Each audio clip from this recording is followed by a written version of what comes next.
All right. Rabbi Dov Lipman, former Knesset member and a senior manager in hostreporting.com, is joining us. And well, hi, Rabbi Lipman. How are you today? Thank God, Zohar. Good to see you. Okay, last time we discussed the establishment of a new unity government, as you remember. Well, the government is already sworn in, but it looks like the next steps are forming a budget and dealing with the deal of the century. So let's start with the deal of the century. What's going on there? There's significant controversy behind the scenes in the Israeli right wing. When Trump first announced the deal of the century, and we were talking about sovereignty over the West Bank, Judea and Samaria, there was tremendous celebration. But you look at the map, as you can see right now, it's very complicated. And even though on the one hand, it would put Israeli law on Jewish communities, on the other hand, it seems to be paving the way towards a Palestinian state, which would actually cut off Jewish communities one from the other and make life very difficult for Jews who are living in Judea and Samaria. So there's a significant debate going on as to what should Israel do. Should Israel accept it anyway, because let's just accept something and we'll have sovereignty on 30% of the area? Or should we say no, because we're actually hurting ourselves towards the future? Mm-hmm. But currently, obviously, there's no negotiation with the Palestinians. Actually, they've cut off their the security arrangements as well, and the cooperation between the mechanisms. So what does it mean when Israel says, okay, we agree to something? Does it imply that the Palestinians are going to get anything right now? There's nothing that the Palestinians would get at the moment. The idea is that if they fulfill certain conditions, then down the road, there might be the ability towards a Palestinian state. So many on the Israeli right say, that's not going to happen anyway, so what are we afraid of? And let's take advantage of the opportunity that's in front of us. And also, let's remember, I can't imagine at the White House right now, they're thrilled with the fact that with everything happening in America, both with the coronavirus and with the situation in terms of the protests, that they have to also deal with the squabbling that's going on within the Israeli right wing instead of more cooperation on that front. And many are saying this is not the right time for us to be causing these problems. I do know that Netanyahu very much wants to move forward with this sovereignty plan of any kind, to the point that there are even whispers that are becoming more than whispers that if he's not able to do so for any reason, that might be a catalyst for another election to be called in Israel. And according to the polls, he'll be able to form a right-wing religious government and be able to move forward. Now, blue and white are cooperating at the moment. They're quiet. They're not speaking out against it. Netanyahu's real struggle, like I said before, is in the right-wing camp and not vis-a-vis his partners in blue and white. Yeah, so actually, if it were a right-wing government, it wouldn't change anything, because the right wing is the part that opposes the current agreement, or the current deal, or whatever we call it. But so currently, actually, blue and white are okay. And specifically, I think that Gantz and Ashkenazi are personally pro-annexation. Is that correct? There are definitely strong indications that they would go along with it, providing that there are security concerns taken care of. There was a high-level meeting last night that included the Prime Minister, Benny Gantz, Gabi Ashkenazi, David Friedman, the U.S. Ambassador to Israel, and Yariv Levin, the Knesset Speaker. And they're definitely they are going to be the ones that are going to make the final decision about this issue. Netanyahu is really trying to quiet the camp in the right wing that are being outspoken, even making statements about President Trump not being the best friend that Israel's ever had. He's trying to massage that side of the issue while moving forward. Remember, Netanyahu has been involved in every step of the way. So whatever map is being provided, this is not a surprise to him. He's been involved in the development of this plan, and he clearly believes this is the right thing for Israel to do at this time. Okay, let's name for a moment the opposers. We have the Yesha Council and Yamina. Where do they stand on these issues? So certainly within the Knesset, you have Yamina led by Naftali Bennett, who are in the opposition, a right wing in the opposition, that are very outspoken against any plan that includes a plan towards a Palestinian state. You do have the Settler Council that many of them, certainly the leaders, are against it. You do have leaders, let's say Oded Ravivi of Efrat, who is supportive of the plan. Now, don't forget, you're also starting to now hear the sound. That is actually for it. I'm sorry? I think he's the only one from the Yesha council, from the Yesha mayors, let's say, that is for this center.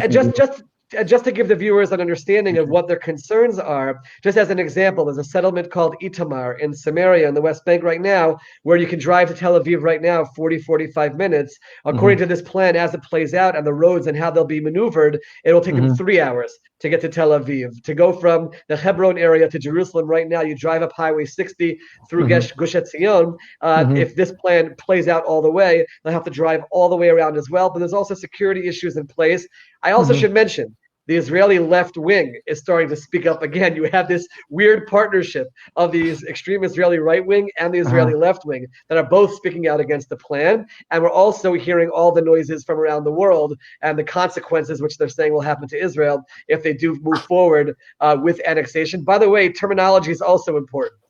There are some who are calling it annexation, which is the implication of coming in and taking over something which is not yours. Others prefer the terminology of sovereignty because this is our biblical and our ancestral homeland, and we're just expressing our right to have Israeli law over that area. Of course. By the way, where does Victor Lieberman stand? He himself lives in Judea, but opposed the right-wing government at the time, or he's in the opposition now. The formation of a right-wing government, let's say. Yeah, he's in the opposition right now and attacking Netanyahu on all fronts, basically saying Netanyahu is not right-wing, he's all words, and he's attacking him on that level without, from what I've heard at least, not attacking the specifics of the plan itself. And okay, let's talk a little bit about the security and mobility concerns. And was it implied, as far as you know, that if Israel accepts the plan, even at this stage, roads will have to be surrendered to the Palestinian Authority, for example, or anything like that, that will change the day-to-day life of the settlers?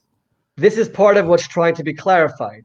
There's a lot of vague and gray area coming out of Washington, and this is exactly what a lot of the leaders in the settler movement are trying to get clarification about, because certainly they will not agree, and they'll push very hard against Netanyahu agreeing to anything that has immediate ramifications. And I think that Netanyahu is trying to combat that and to try to make sure that there's no immediate ramifications that will hurt the settlements. Remember, there are some settlements that are quite isolated.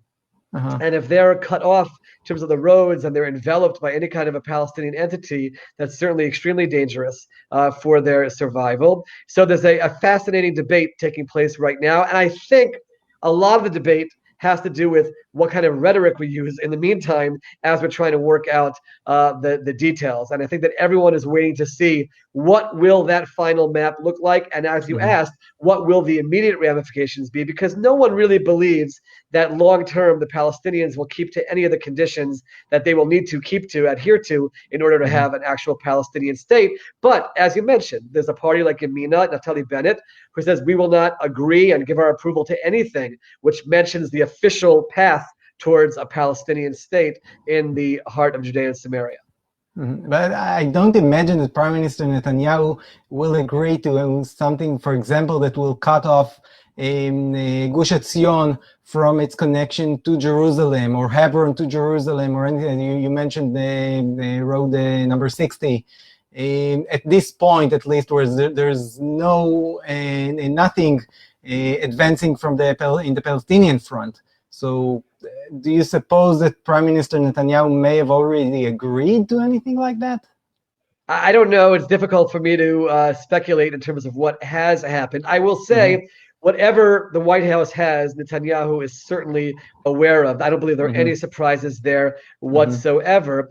There's one other issue which also it relates to all of this, and that is any kind of a freeze on construction. There's indications that might be part of this as well. And that's something which certainly the leaders of the settler movement and the settlements do not want to have, because there's natural growth that's taking place in their communities, and they view that as something which would be very detrimental. So these are all part of the details that everyone needs to understand. And remember, we're talking about July 1st as the date where this was supposed to begin to move forward. So a lot is going to be happening over the course of the next few weeks, and we'll start to see and hopefully get some indications as to which direction this is going. Of course, and a major question is, and you mentioned it in a word, but perhaps you can talk a little bit more about it. Do the administration in DC have the bandwidth to deal with Israel and the Middle East with so much going on in the US itself? I think this is part of what Israel might be miscalculating. We're so focused on this issue here, and it's talked about on all the talk shows, and it's being talked about in the Knesset and in the United States right now, and certainly the president, who's up for re-election in November, and polls are showing that he's losing to former Vice President Joe Biden, and that's what their focus is right now on many other issues. And I don't think they want to be bothered by the internal disputes within Israel. Now, having said that, the president might also see some kind of a spectacular movement on this issue in terms of Israeli sovereignty in Judea and Samaria as something which could help him with his base. There are indications that he's losing some of his stronghold on the right-wing base in Israel, in America, and maybe some kind of an act which enables Israel to express its sovereignty in the West Bank might help him politically. So that's part of what they'll have to analyze. But they certainly, from what I can tell, would not have, exactly as you said it, the bandwidth to be able to deal with this kind of problem from within Israel. Therefore, Israeli leaders have to be very careful about what from our internal disputes is portrayed outwards, what kind of pressure is being put on the White House versus quiet working together with those in the White House who are in charge of this issue. Well, okay. Actually, there is one more thing we should discuss, and that's the budget. Perhaps just in a few words. Will Israel have a budget by the end of August, as should be by law? I definitely believe that they'll find the way to get it done. It's not going to be easy with 36 ministers and everyone pulling in different directions, and everyone wanting to make sure that they can succeed dealing with the coronavirus situation and making sure that we're planning properly for a second wave. These are all the issues that are being dealt with. It will require a lot of navigating, but I don't have a doubt that in terms of that specific issue, the two sides will come to agreement. You also have to recognize there's a lot of rhetoric going back and forth between blue and white and Likud from both directions, and the leaders of both parties are trying to get control over it. There have been members of the parties who have said that itself could lead to the breaking apart of this very fragile coalition. So we'll have to see how that plays out, specifically as they work their way towards a budget and have to come to agreement on some of the very key issues. Yeah, I have to say that those of us who are old enough, it reminds or it brings back nostalgic memories from the unity government of the 80s, of the end of the 1980s. Large government, Likud and Avodah at the time, and everyone is pushing in their direction. In their own direction. Generally, when you have a government of this kind, it could create general stability. It's large, it's wide-ranging. It's very rare for it to move forward with anything earth-shattering or revolutionary because of the various issues that everyone has to navigate. So if they get us through the coronavirus situation, and if they manage to do something in terms of the issue of sovereignty, I think they will view that as a success. Yeah. Okay. Well, Rabbi Dov Lipman, thank you so much for joining us today. My pleasure. Thank you so much for having me. Okay. And don't forget to check out honestreporting.com for more truth about Israel.